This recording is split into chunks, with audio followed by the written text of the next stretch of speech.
Welcome to the Boomer Woman's Podcast. I'm your host, Agnes Knowles. Online security, personal information security.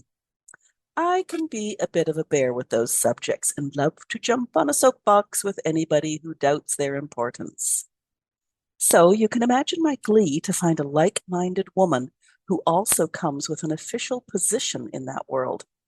Wendy is with the Cybersecurity Department at Yale University and covers so much information in this episode that you'll be clicking each and every link below her bio. Listen now.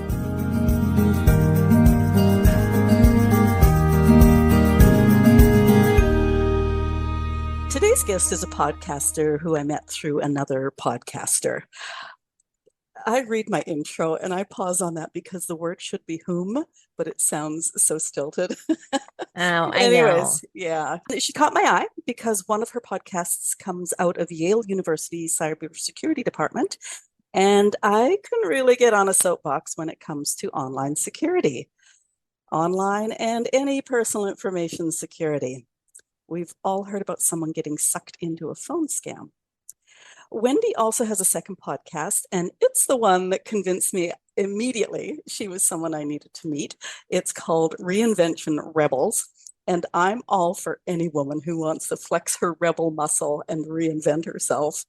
I think I'm about on Plan J myself. Today, we're going to discuss cybersecurity, as it should be part of every facet of our lives. Wendy Battles, welcome to the Boomer Woman's Podcast. Thank you so much, Agnes. I am so excited to be here. I am too, although I will admit perhaps a little starstruck. Yale comes with a pretty good reputation. Like, what credentials, what training did you need to get on with them? It's interesting because I work in the Office of Information Security, which sounds like it's very technical. And many of the things we do in our 35-person team is, in fact, technical behind the scenes.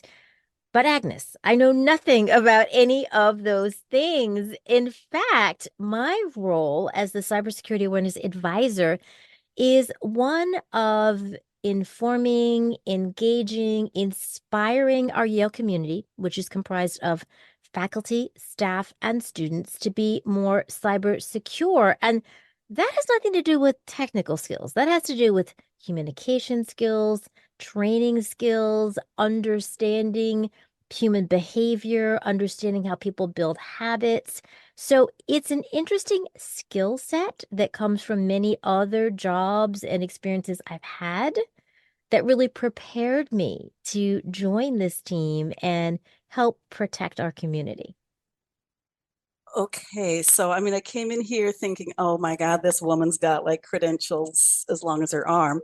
But Oh, in fact, you're probably even more the right person to have on podcasts because you're used to talking to people, like just regular people. exactly. Yeah. Exactly. And I always remember too that because I'm not a technical person, I can appreciate how we speak to communities that are not technical. We have to break things down, make them understandable, make them easy to digest. Because if someone comes at me with technical stuff, I'm like, what? Say what? What does that mean? Like, I don't understand it. So I think I've got a great personality and understanding to be able to really help people. And sometimes that is translating. Sometimes it's translating something that's technical, talking to the team to understand what does that mean in regular speak, right? So that I can then explain it to our community. Oh, that's great. A couple of years ago, I did have another cybersecurity person on, but he was even older than me, and he was like right in the early days of computers. So he was super technical and, Interesting. Yeah. shall I say, almost derisive of people who weren't smart enough to, make a secure Ah. password. But Well, anyways, we I won't learned a have lot that from him. today. None of Yeah. that today. This is all about us people that are non-technical, that are trying to figure out how do I become more cyber safe in this nutty and Yeah. sometimes chaotic world in which we live. Yeah. Now, the Be Cyber Fit podcast, the one out of Yale, it seems, I did take a look at it, although I didn't have time to listen to anything. It seems fairly specifically aimed at the Yale population. There were some episodes that I found interesting. Click with caution, keep your data secure during summer travel season, tax scams. I mean, just this morning when we were emailing, I commented that my brother had just received a text offering him a $900 tax rebate if he responded to the text, So, but are those episodes, those are understandable then by the general public? They are. Everything Okay. that we talk about, because it's called Be Cyber Fit, and our goal is to really simplify cybersecurity, and our tagline is simplifying cybersecurity for everyone. So even though we reference in some of the episodes the Yale community and how it might apply to them, it's honestly general information about cybersecurity, about threats, about things that we should all be aware of, whether you work at the university or not, but just in our daily lives. And we can apply that information. So, absolutely, I think that everybody can gain insights, information, even a little inspiration, and definitely empowerment, Agnes, from listening to this podcast. Yeah, perfect. Yeah, that's a great word. Okay, I'm a legend in my own mind. So if I voice an urban myth or I misspeak, please just correct me. Don't cushion it. I love Okay, I'd it. like to start with passwords. Reuse of passwords, simple passwords. There are a couple of my soapbox subjects, I will admit. I will also admit that that was then, this is now, back then in the early days of being online, I used some variation of my name and birth date repeatedly. What advice Yeah. do you have about passwords? The first thing I want to say is I understand why it is that people like to use the same password for different applications because it's so hard to keep all these different passwords straight. So I think that's where people get into trouble because they're like, well, I'm going to use this password or something very similar to it, to your point, right? Because it's just sort of easy to remember. But here's the thing. We don't want to do that because if a cyber criminal were able to somehow figure out your password or somehow someone, hacks into something, they figure out your password, and you have the same password for different applications, they may then go and try that same password. And that could unlock, right, your more personal information. So that's really the reason that we don't want to do that. And then there's well, okay, if I have to have different passwords, what are some of the things I should be thinking about with passwords? And we have some basic things that we talk about at Yale. We encourage people to think about. One of them, to your point, is we want complex passwords. We don't want 1, 2, 3, 4, 5, 6, because that sometimes we might get, for example, with our wireless router, that might be the administrative password. That's the default password that we may never change. So we always want to be thinking about something that's much harder to figure out, that's much more robust, that has a mix of letters, numbers, special characters, uppercase, lowercase, things that are going to make it harder to figure out. And the other thing I'll say that's helpful is to think about using passphrases. So we talk a lot about using passphrases. My dog is pink, green, and blue. 2024 exclamation point, for example. Something that might be easier for you to remember. So that's one approach, is to use passphrases that are easier to remember or might trigger something. But again, you don't want to use the same one. You just want to really mix it up, make it as complex and as long as you can. In our emails, I mentioned haystacks. And one thing I really appreciated about that was, as you say, use a phrase, but then I think the word they use is a filler. So, my dog's name is Spot, or my dog is Spot, Yeah. then put, whether it's an exclamation mark or a dot or an asterisk or something between each word. And then I guess you could change up your filler every time. Does that make sense? Yeah, you could absolutely do that. You can get creative with it. You can definitely use those special characters that you're referencing, like an asterisk in between the words. I love that idea. And that's just going to make it harder for them to figure out. And the other thing I will add, Agnes, because it's still the question of, well, okay, Wendy, you're telling me I should have a different password for every different application that I use. well, where am I going to store these passwords? Where am I going to keep track of these passwords? And in my mind, there's two different ways. There's the I'm going to write it down somewhere way. And you might have a little book where you put passwords in that you keep somewhere secure, so not just anybody could find it, right, to keep track of them. Or a more secure way is to use a password manager. And the idea behind I pay it, $50 a month for or a year for my password manager, and it's like nothing for the value that I get. exactly. Thank you, Agnes. It's like nothing for the value you get. That is so perfectly said. Why? Because if you're not familiar with what a password manager is, it is a place where online all the passwords are stored, but they're stored behind a master password. So the only thing you need to remember is the master password. And one of the advantages of using a password manager is that if you happen to go to a site, so for example, let's say that you want to buy a handbag and you Google Kate Spade. And so katespade.com is the website. But if you Google Kate Spade instead of typing in katespade.com, you sometimes can get uh, results that are not the real katespade.com. And they're websites that look just like katespade.com, but they're fake websites. And the thing about the password manager is that it when you have gone to a page and they know the real page, if you go to the fake katespade.com, it would recognize that's not real. So it's going to give you a little bit of information. It's going to help prevent you going to the wrong page.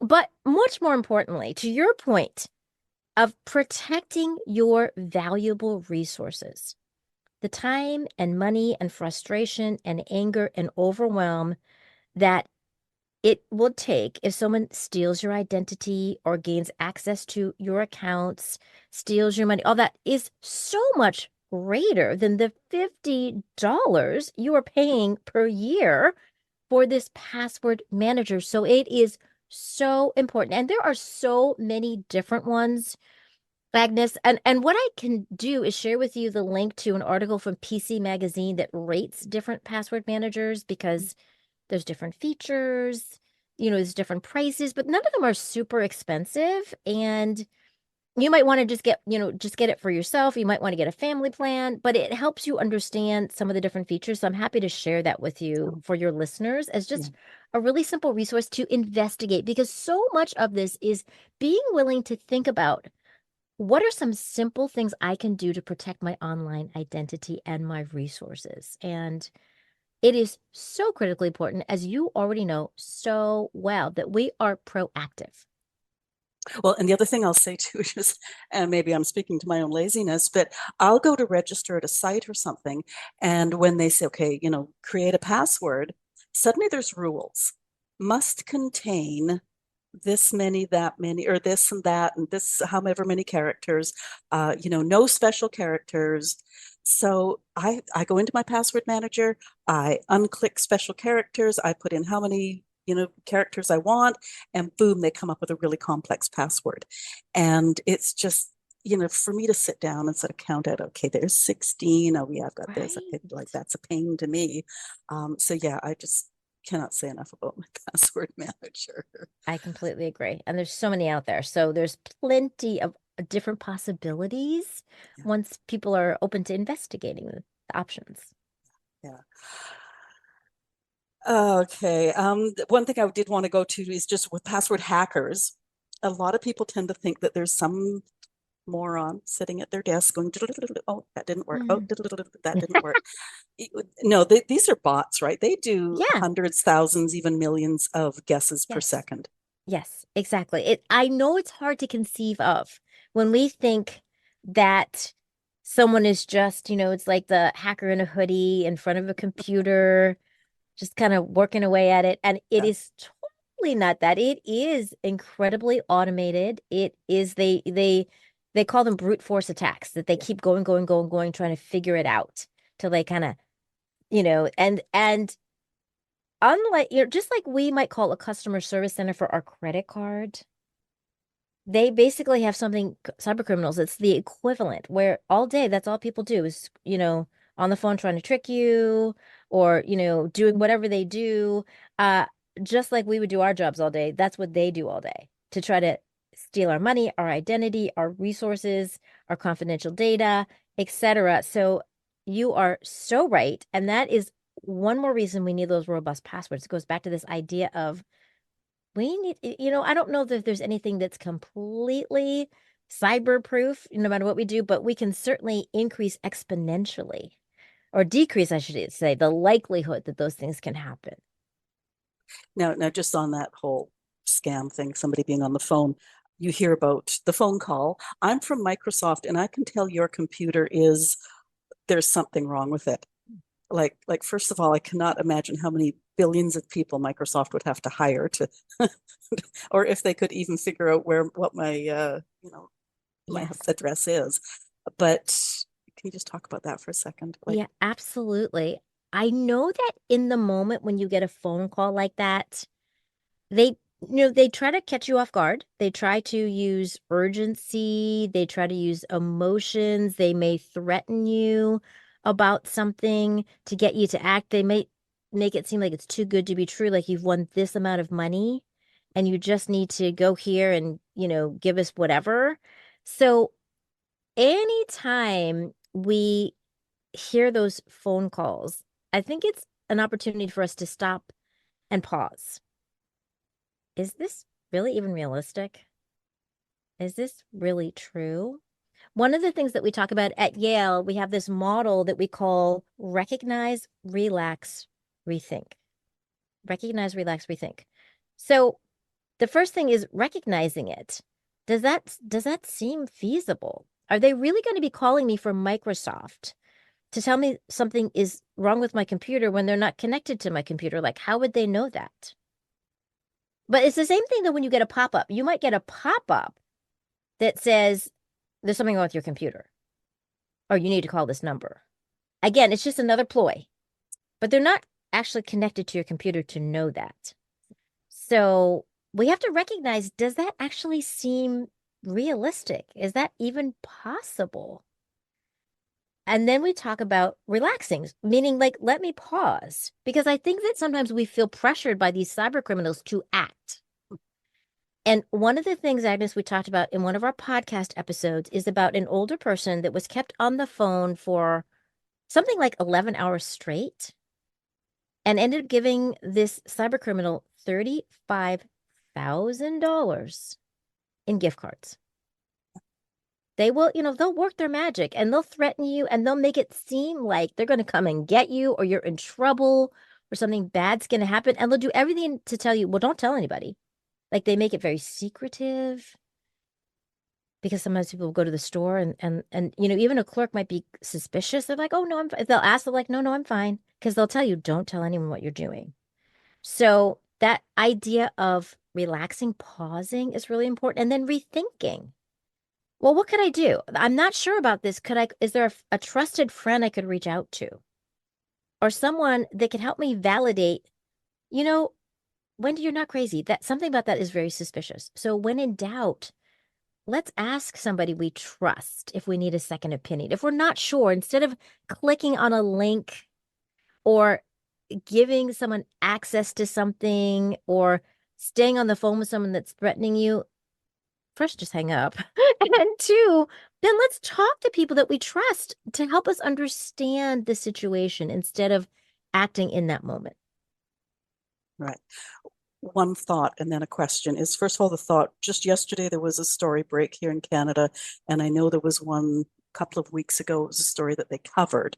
And some of these people that are trying to get this information that are on the phone with you or, however they're communicating, they are sometimes sitting in a developing nation having applied for what seemed like a good job, and then they are basically kidnapped. And if they don't reach quotas, they are beaten. They're like all sorts of dreadful things, so yet another reason why they are pressuring you because they don't, at the end of the day, they don't want to get beaten up. No, So, yeah. no. And often it's right, it's under duress to your point. And just like we all need to have a livelihood and of course, circumstances are often very different in developing countries where they don't have the access to things that we have, where they have to often work much harder for not a lot of money, where they're often just getting by. I know the kind of things that in the West we just often don't think of because it's not our daily needs are met. Our basic needs are met where that's not always the case. So yes, you're right. Sometimes it's under coercion that people are doing this for their livelihood just to survive. Now, the question I was going to ask is a long time ago. I understood that if you open an email or like on my cell phone, if it says unknown caller, I don't answer. If I actually acknowledge that or the text that says, hey, Jane, are we meeting tomorrow at 10? If I even open those, they can tell that it's a live call, a live whatever. And so they will keep on harassing.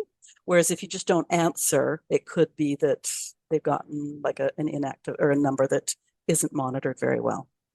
Is Yeah, that I think that's right. I think that whenever you get the like I just don't even answer when it's an unknown number and sometimes it's on my phone it will say spam, but sometimes it doesn't. So if it's a phone call, I basically don't answer it unless sometimes someone calls you and the number seems vaguely familiar. So, so I might answer or I'll just wait to the voicemail because so many times you'll notice that they then don't even leave a voicemail. It's just again, it's just machines that are doing these phone calls. I mean, sometimes it's just spam phone calls. It's not necessarily even something that's super bad, but it's just, and I just try to ignore that. And the same thing, like when it comes to text messages, yes.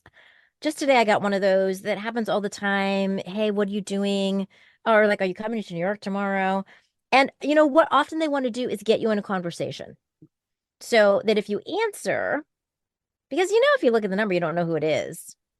Then I'm thinking, and then sometimes they use the wrong name or they don't use the name at all. I mean, just there's always without it even having a link in it or anything like that, but just this conversation starter because they have many different strategies and tactics that they use. So sometimes it's like they'll put a link in a text message, you've won some amount of money that's totally unrealistic. And other times it's to your point, Agnes, they just have that question. That generic question. Maybe it's your name, maybe it's not, maybe it's the wrong name because I've gotten that too. And that's really what they want to do is get you talking and, in conversation about things to then start this whole process of reeling you in many different ways.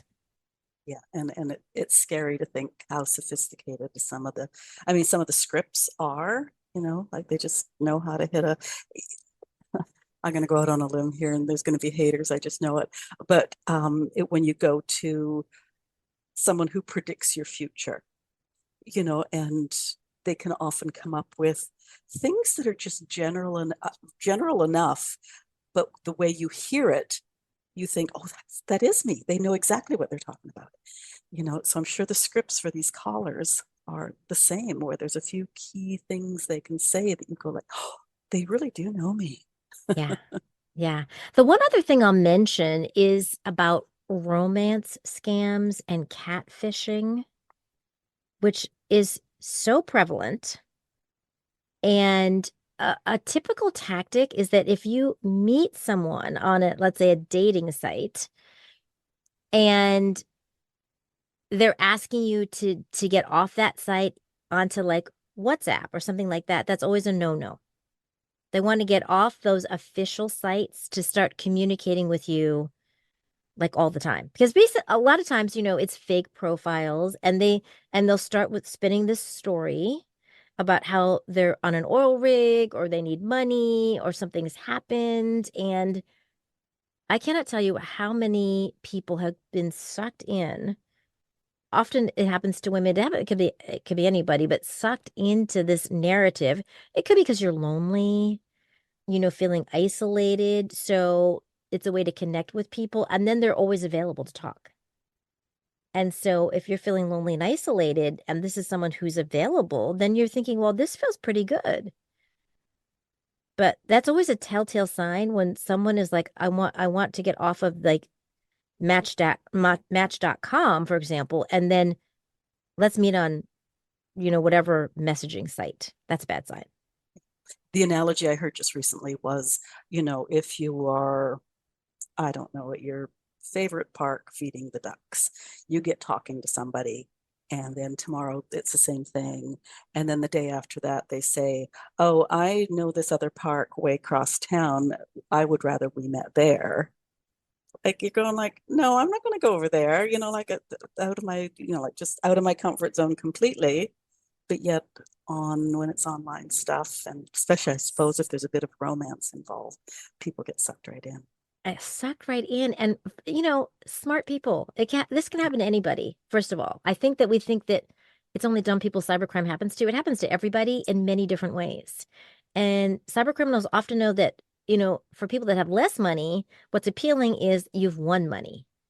For people that have money, that are, smart, educated people, they get tricked too. And it's often about like investments or something. It's appealing to what they think people want. And, so they have all kinds of ways to scam you, whether you have little money, a medium amount of money, or a lot of money.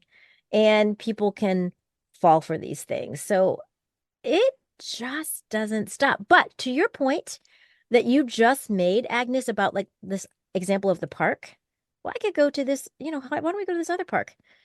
That gets back to trusting your gut feeling.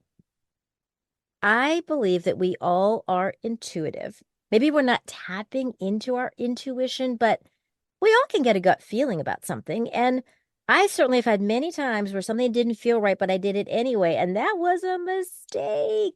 I've learned in my almost 60 years to trust my intuition, that when I get that feeling, and sometimes you get that feeling, but you're not quite sure. You don't know what it is. You just know that something doesn't feel quite right. And maybe you can't put your finger on it, but when it comes to something like this, when it comes to online stuff and cybersecurity, if you get that feeling, even if you can't specifically say this is what it is, but you just have that feeling, that's telling you something that you should listen to.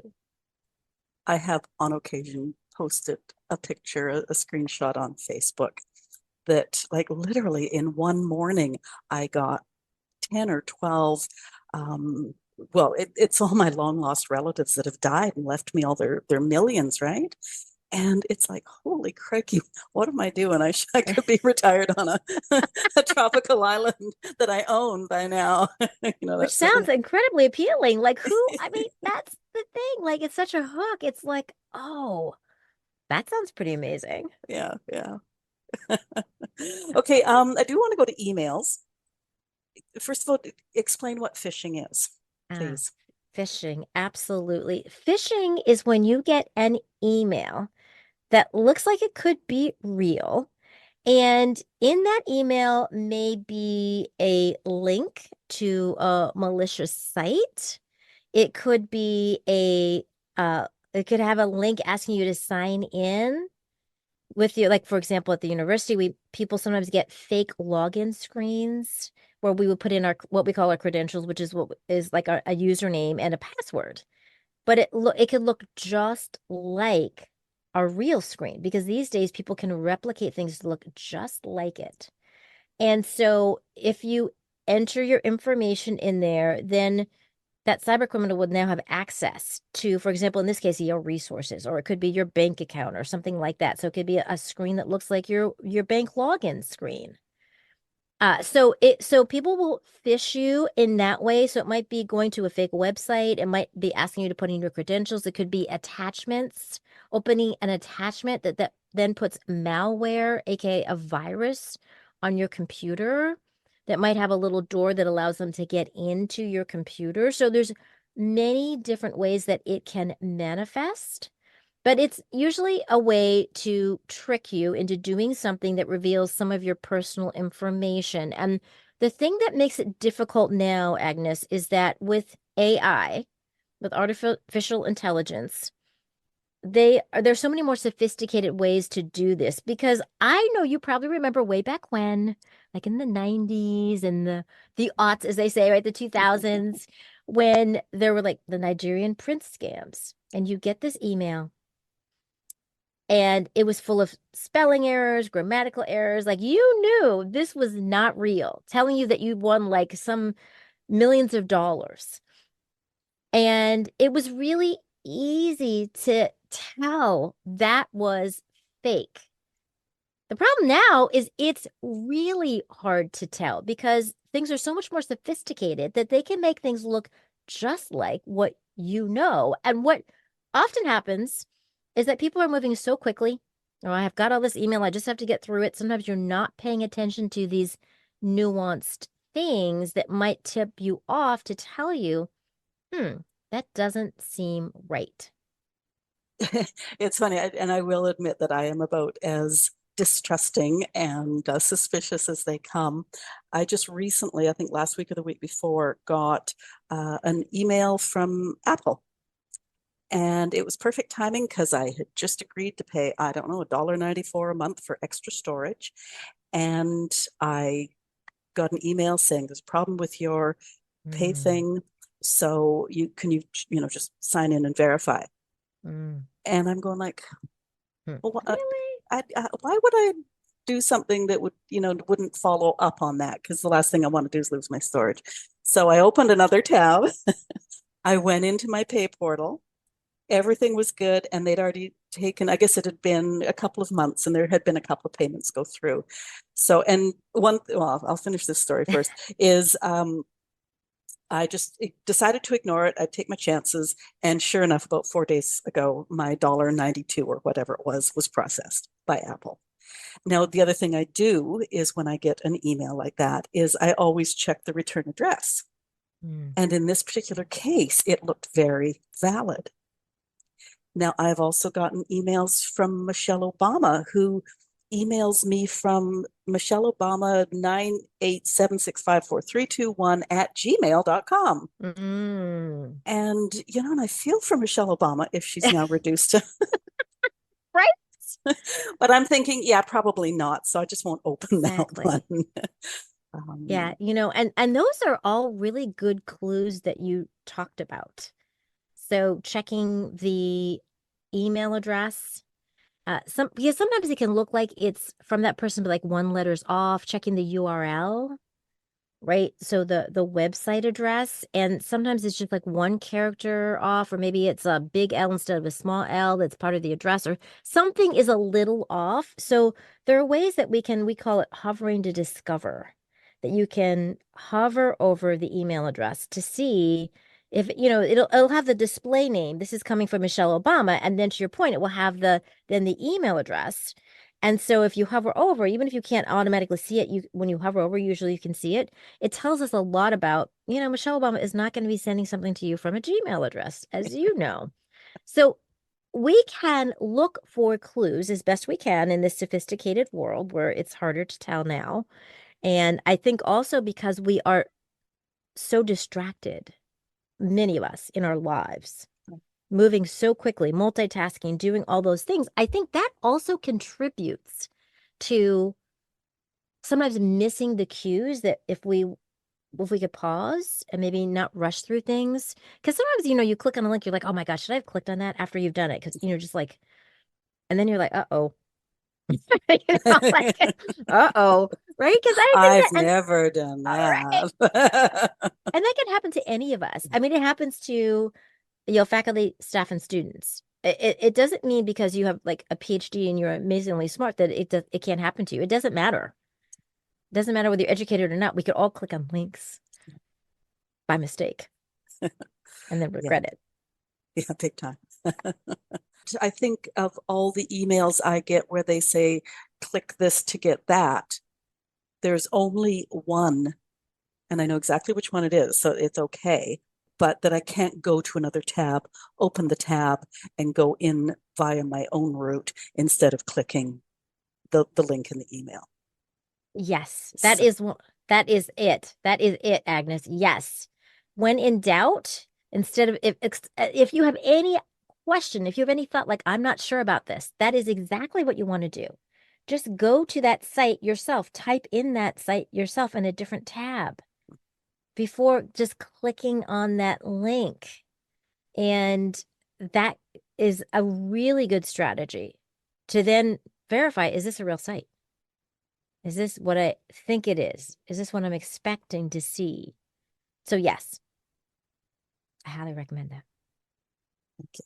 Good to know I'm doing something Yes, you are. right. You're Oh, doing all the actually, right things. as I say, I am just so suspicious. I spend a lot of time online and I've got so many different, fingers in the online pie that, yeah, it's just Yes. crazy. Yes. And I think especially as we get older, we need to pay attention to these things. Like I know maybe we're like, well, someone else does it for me, or I haven't done it, but maybe I'm starting to do more of it.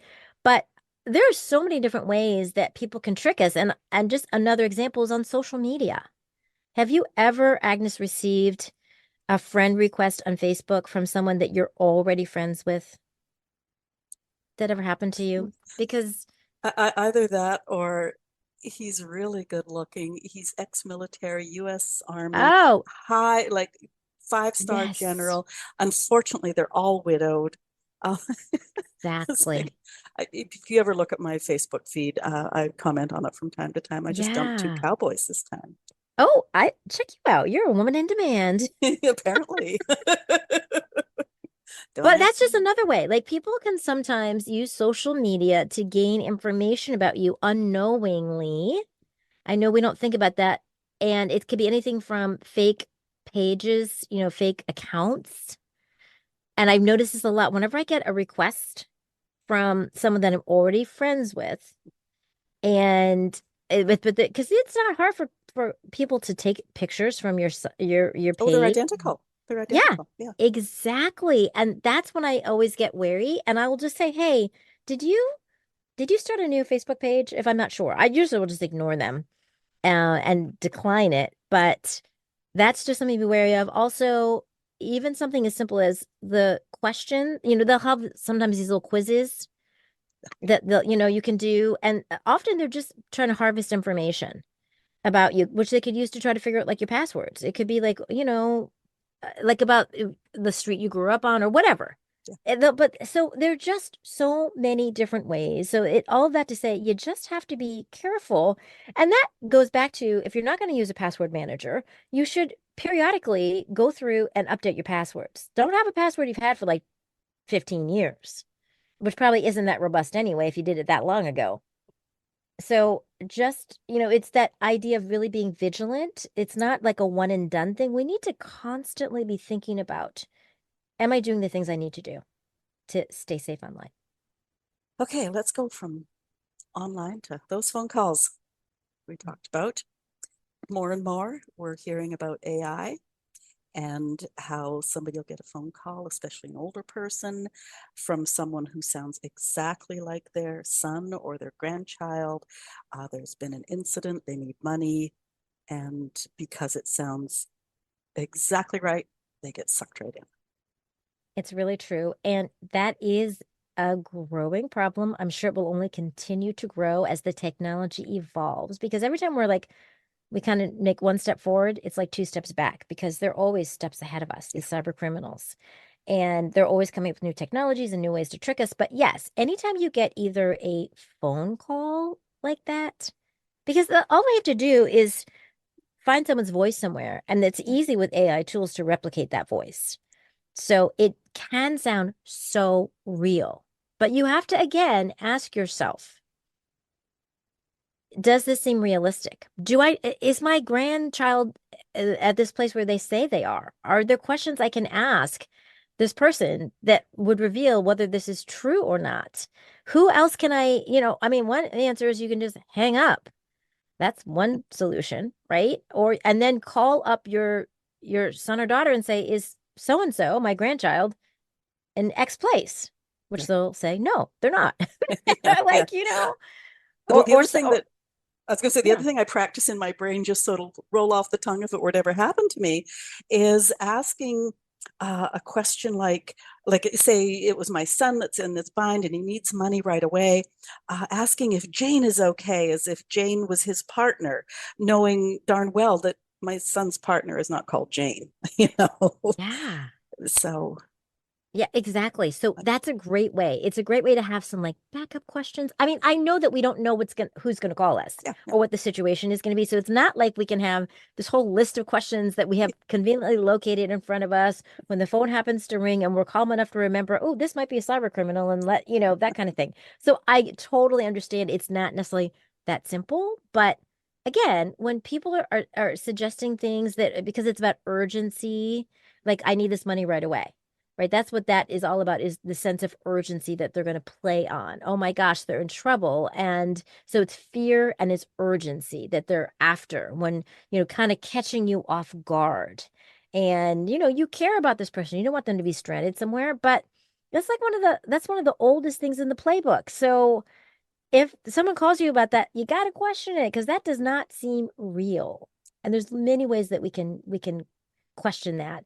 And it's the same thing now with, that happens with phone calls. It can happen with phone calls, but also if people are on Zoom meetings, they can actually with AI replicate people that could look like your coworkers and their voices and everything, and it looks like it's them and it's not. And recently an employee at a company in Hong Kong gave someone credentials which gave away $25 million. $25 million. I mean, it was the company's money, but still, because they thought that the people that in this Zoom meeting were the real people. Yes. You So know, and you from hear stories like deepfakes. that, and you sort of think, damn, I wish I was that smart. Who What are you couldn't I do telling? with Who 25 are you million telling? I know. I'm thinking I am in the wrong business. But dollars? it's true. It is really a problem. Same thing with pictures. So you can see pictures on LinkedIn, for example, that are deep fake pictures. They are generated by AI that are fake accounts. And, it's often to encourage you to apply for jobs that are fake jobs. And you'll actually have a quote unquote interview. And they'll say, oh, we want to offer you this job, but we need you to go buy this equipment now to get started, and we're going to reimburse you. So it's just, there are so many different ways. I mean, more ways that we can even talk about today to convince you, to trick you, to give up your money or your information in many different ways. I'm glad you said that more than we could even discuss today, because as I was writing my notes, it's just like, oh man, this could go on for hours. Yeah, Yeah, just crazy. And I hate being that person that tells people be suspicious. But like it might just be saving your bank account or who knows what, it's in our best interest. It is Yeah. in our best interest. And a couple of things that people can do to safeguard things. You can use what we call MFA, multi-factor authentication. It's just a second way to validate that it's really you. They now have it like for your Gmail account and for you can, set up for Facebook and Instagram for social media.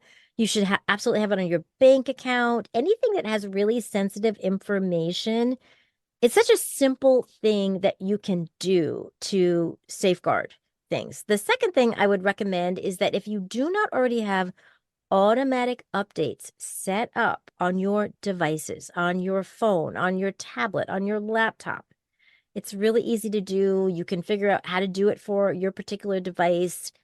But that's so important that you want to, because software develops vulnerabilities, and it's through vulnerabilities that hackers can get in, like the back door. And the updates make sure that they're applying the latest patches to close up those vulnerabilities. And that's why we want to regularly be updating our machines, our devices. We don't want to just wait till like one day. Well, I don't have time right now. And if you set up automatic updates, then it usually happens overnight, like with your iPhone, if you have an iPhone or probably an Android, it happens overnight. But that's one of the simplest things that any of us can do to protect our devices to make sure they are the most up to date. So just little things like that. You want to make sure, for example, with your phone, which I think now anytime you get a new phone, it's standard that you would password protect your phone. But if you have an older phone where it didn't require that on setup of it, you could set it up manually. Because again, if your phone is lost or stolen, and if you don't have it protected, it's not hard for people to get, and they depends. I mean, now you can also use you can use your fingerprint, you can use your eyes to as like that second thing to like log in instead of even typing in a password. So then maybe they can't do that, but it depends. But we use our phones, like our phones, like you know how it is, you forget your phone, you're like, oh my gosh, I'm going to the store, I forgot my phone. Oh my God. It's like we are so tethered to our devices. But imagine what would happen if you lost your device. That's which leads also to backing it up. Not only do we need to do automatic updates, but we need to back it up because if you lose your phone, Agnes, and you have like your 10, I mean, I know that's not you because you just bought more storage space, but and you are proactive. But for people that are thinking, oh, huh, you want to make sure you're doing that as well so that then you can at least recover what's lost if that were to happen. Okay, I'm going to back you up just a little bit. Multi-factor authentication is when you maybe type in your password and they say, okay, we've sent a code to your phone. Yes. I'll let you continue just in case there's somebody out there who doesn't know what multi-factor is. Thank you for that. Absolutely. So, absolutely. They tell you they're going to send you a code. They're sending the code to your phone, so no one else would have your phone and know the code but you. So it's something that only you can supply. It's a second piece of information that only you would know that validates that you are who you say you are when you're trying to log into a site. And then you would take that code that comes on your phone, or sometimes you can request it via email. I mean, there's different ways that you can do it, but you would type in that code into, either on your phone or on a website, you take that code and you type it in, and that verifies that yes, it is Agnes or it is Wendy. And I will be the first to admit that I find that frustrating at times, but I have to appreciate the reason that it's happening. So I just go get the phone and Yeah, right. And I think that's the thing too. I know it can be, but it's usually quick. And you got to think about, well, what is the alternative? I'd rather spend a couple of extra minutes verifying that, yes, it's me, even though sometimes you're like, really? Didn't you know? for the fourth But time today. right, exactly, exactly. But it's definitely better doing that because often, especially if you're logging in from a device that's not recognized, Mm. that's when often you'll see it prompted to like maybe it's a new device, it's a new laptop, or you're borrowing your friend's laptop and you need to check your bank balance. Well, they don't recognize that device because you've been logging in from your own device, which has a different IP address, which is just helps you understand it's that device. So it really is for a reason. It's worth the couple of moments that it takes, and it is so quick because our information, as we've been talking about throughout this episode, Agnes, is the most important thing. We got to do what we need to do to protect it. Okay, so we are protecting ourselves in the best way possible. However, we do hear about data breaches of major corporations that the hackers get all sorts of personal information about us. Now, we have talked about I've been pwned, or have I been pwned? Can you talk about that, Absolutely. Have I please? Been Pwned is a website you can go to where you can enter your email address. And you might have more than one. You could put all of them in there separately if you liked, but it will tell you if your email address is one of those pieces of information or other information has been part of a data breach. And most of us, I mean, they happen so often to so many big companies, to your point, that is very likely that that has happened to us. It is very likely that we'll find our information has been involved in some way.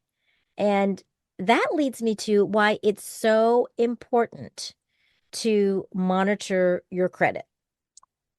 So important. Just yesterday, Agnes, amazing timing. I logged into this site I use to look at my credit report. And they send you a monthly update about has there been any unusual activity?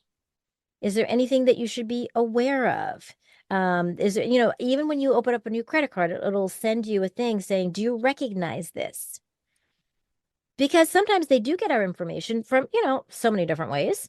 And they could use it potentially to open up credit cards or do other things. And that's why it's so important. Again, goes back to we need to protect what we've got because we've heard so many stories of people that have lost everything for different reasons, however it might have happened. And Yeah. especially when we think about like we're boomers, we're aging, we maybe some of us are retired and not working anymore, or we're eyeing retirement. Well, that money is really important. We're going to need that money, right? We can't have that money disappearing because we made some mistake and someone took our money, right? We need to be vigilant. And especially if we're retired, we have more time, hopefully, to monitor these things than when we're right busy working. So it's just another thing to consider. Well, and my way of looking at it is it's better to go to Have I Been Pwned than to spend an hour on the Facebook rabbit hole. Absolutely, which is so easy. That's like me and scrolling on Instagram. Oh, I I get have sucked in. I have the Pwned website up here, and my email address was in two different breaches, and I was looking at them going like, okay, well that company wouldn't have much on me, like maybe my email address and password. That's it. They have Yeah. no credit card information, nothing like that. So I'm not going to worry about that. Now, speaking of credit cards, once again, because I am me, I if I'm buying something online, which I try to buy local as much as I can, but if I am buying something online, if I can't use a certain pay portal that I prefer, I will often back out in order to not give my credit card to a lot of different companies. Is that like how is there any way of knowing whether, when you really want something, Yeah. and especially now with the fake websites that look Yeah. Yeah. exactly Yeah. like the Yeah. originals, Yeah. but like how many sites do you really want to give your credit card number to? Yeah. Well, I mean, the thing is, it's no different though than back in the day when, they used to have those things where they kind of go over your credit card, you give it to them and they could keep the receipts and steal your number. So it's just a different way of doing that. I don't think it's usually a problem if it's reputable companies that you recognize. Like generally the targets of the world are not going to be doing that. But there will be the people that like their target that certainly could. So the thing I would say that I recommend is it's better to use your credit card, however, than a debit card because Oh, okay. the credit card comes with protections and you're never, if you report it, liable then I believe then for more than $50, at least in the US. I can't speak to other parts of the world.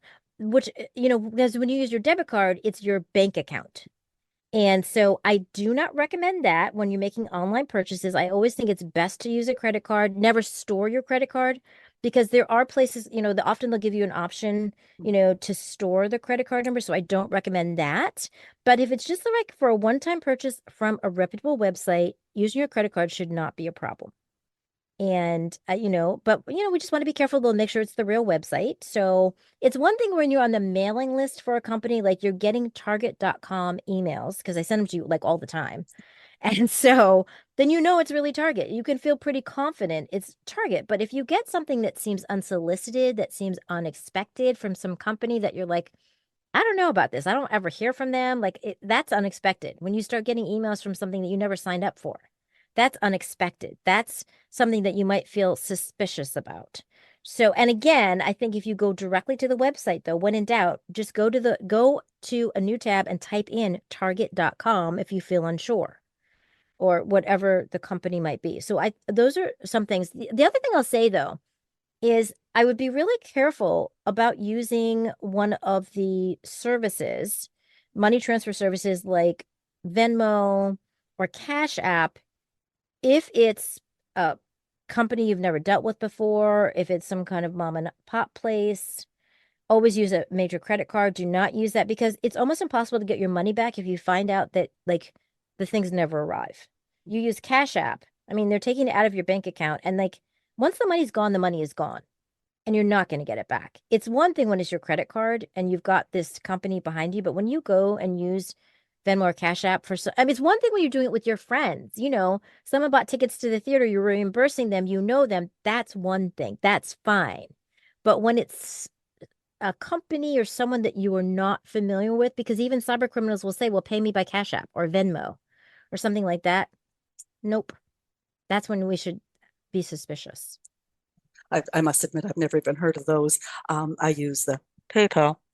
Yeah, right. And even PayPal, when it's a company, even PayPal, when it is a company that you don't know, it's what, again, when it's someone that you trust and it's one thing to use PayPal. If it's like, I've never heard of this company before, and I'm gonna like PayPal them this money, if it ends up not working out, it's hard to get your money back. This So might be a good time to just morph over slightly. How are we doing? We're going to go, we are going to go well over time. This is great. I don't use Google as a search engine for those tracking reasons and the advertisers and all that other stuff. And I just find, I mean, if I go here, I'm just going to do this really quickly. If I open up a new tab, the search engine that I use will tell me that they have blocked, well, this is probably in, I don't know, 6, 8 months, 90,000 tracking attempts were blocked. So, and like in the last little while, Google is right up there. There's several here that I don't even know what they are that have tried to track my stuff. And it's just, yeah, it's pretty scary. The stuff that goes on that we will never, ever know about. never know about, never know about. I mean, at the very least, we know that sometimes if you do Google something or even just clicking on a link, like in social media, you're in social media, you see some ad, you click on it, and then everywhere you go, there's that ad, right, on websites. So yeah, I don't want to say they're like watching us all the time because that sounds so like eerie. But Agnes, you already know this, right? They're pretty much watching us all the time. Or, they can see, they get to know our habits and what we do. And just got to be really careful. I think the scariest one for me was a friend in California, and we Skype each other once a week just to catch up because we're friends. And we talked about something, and this is going back a year, so I can't remember what it was. And the next day, both of us opened up our computers, and there were ads, and that was a conversation. So now that is scary. Oh, yeah. And that's the other thing, too, about how our phones listen to us. Yeah. Yeah. I know it seems so weird, but I mean, this is like the blessing and the curse of technology. Like Yeah. technology in so many ways can enhance our lives in very positive ways, but then there's the downside. Like it's like everything in life, right? There's the pros and the cons to almost anything in life, and technology is really no different. And Which is why a conversation like this is so important so that people are aware of yes, what can happen. exactly, exactly. And it's not that we want to scare people, but we want to make them aware because we can respond differently. We can prepare ourselves differently if we know. We don't know what we don't know, and sometimes things happen, but when we do know what we know, then we can build our muscles because I do think this is about forming habits, cyber safe habits. We're trying to form cyber safe habits, just like we form habits about, like, I'm always working on here. Here's my water bottle. I'm always working on my habit of drinking more water, right? That's a habit. Being safe online is a habit too, right? There you go. And I have days where I just do so well. I'm so well hydrated. And then, Agnes, there are days when I'm not. Yeah, right. Oh, you have that pesky little habit called being human? Yeah, right. Yes, yes, I have that too. Oh dear. Okay, where can people go to find out? Like, is there a site, or was the Yale podcast a good place to go to learn more? Is there? That is a great place to go for some basic information. We talk a lot about in our season one, we talked a lot about different scams and we talked a lot about, for example, gift cards. And anytime, by the way, someone says you need to go buy gift cards, you can tell automatically that is a scam because people won't ask you to pay for things in gift cards. They just don't do that. And so we talk about all kinds of things like that, how to begin to recognize things. You mentioned like summer, what happens in the summer, travel scams. I know one of the big things these days is going to what might be a rental and some person has stolen like the listing and listed it themselves, and then maybe you pay the money and you get there and someone else is in your thing because it was fake. So now someone's stolen your money and it's not even the real listing. So we talk about all kinds of things like that. So the podcast is a great place to start, and you can find the Be Cyber Fit podcast, simplifying cybersecurity for everyone, on all of your usual podcast platforms. And that's a great way to get started in just building, this is all about us building our cyber know-how. Okay, Suffice at to the say. very beginning, we did talk briefly about Reinvention Rebels. Oh, yes. I want you to come back and talk Reinvention Rebels at some point in time. Can you give our listeners just a hook I about can. Reinvention I Rebels? can. So imagine hearing stories of brave and unapologetic women that are between 50 and 90 that have reinvented themselves in bold, imaginative, inspiring, and remarkable ways.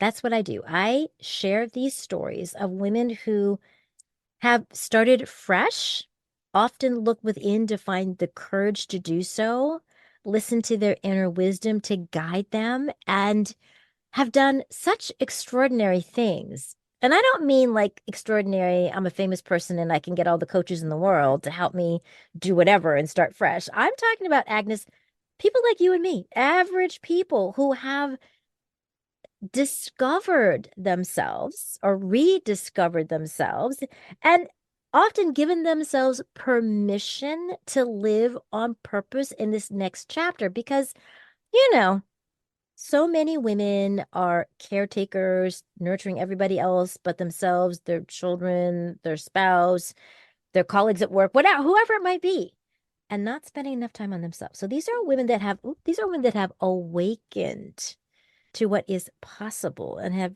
reinvented themselves in really juicy ways. And I'll give you just one example. There's so many, but I'll give you one example. My friend Natalie, who decided to retire early at 59, she'd been a teacher, downsized her life significantly, traveled around the world with a carry-on suitcase, just a carry-on bag, and decided that she wanted to retire in Portugal. And now is 63, has been there for a year, and is literally living her best life.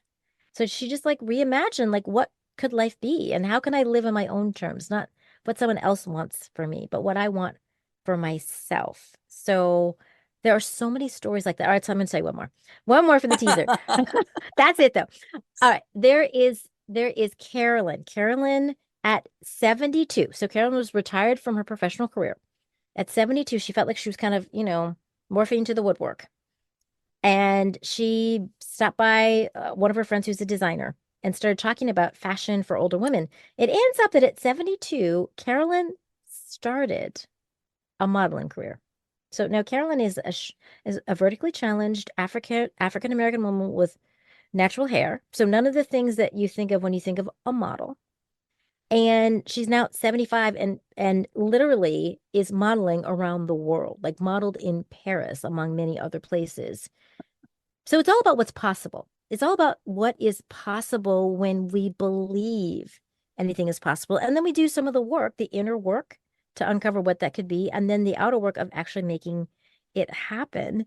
And it is just an incredible joy to talk to these really extraordinary women. So if you want a little taste of what we're going to talk about, you can go to reinventionrebels.com, which is my website, and you can see all these interviews with these amazing women. Well, and I was going to withhold that email or that URL You can take it just out so if you that, want. well, You no, can take no, it no, out. no. That's great. It'll probably just entice them to come back so that Yeah, when you're on talking about that, the one word I put in my notes that I noticed on your website, that website was unapologetic. And I love that word. It's not like you're kicking somebody in the shins. It's like, I am taking responsibility. I am going for my dreams and I am not sorry. exactly. I am not sorry. I Yeah, am not sorry. Exactly. And there's something to be said for that. It's like really awesome. So anyway, and you can take it out or leave it in, whatever you want to do. yeah, no, that's great. Okay, so the Be Cyberfit link is in the show notes. All of the links that we've talked about and that you'll send me are on your page at our website. Listeners, if you have thoughts on today's show, please talk to us. Leave comments where you're listening, or if you're listening at the Boomer Woman's podcast at boomwithabang.com, scroll to the bottom of the page and talk to us there. Or, I think we covered a lot of ground today, but what question did I not ask Wendy. Ask it in the comments and I will get you an answer. Leave stars and reviews where you can. They expand our reach, and share this episode. I think I can safely say that not a day goes by that we don't hear about some breach or other. Might be a huge corporation, might be an elderly person down the street. More and more, it's a tech-savvy person who says, I never thought I could fall for something like this. If we're naive, it can be embarrassing and costly. So share this episode and make sure everyone in your circle is more cybersecurity aware. Wendy Battles, thank you for being my guest today. As I said in my intro, online security is one of my soapboxes, and I really appreciate you sharing your professional knowledge. It was my pleasure. Thank you so much, Agnes. Thank you. Have a great rest of the week. You too.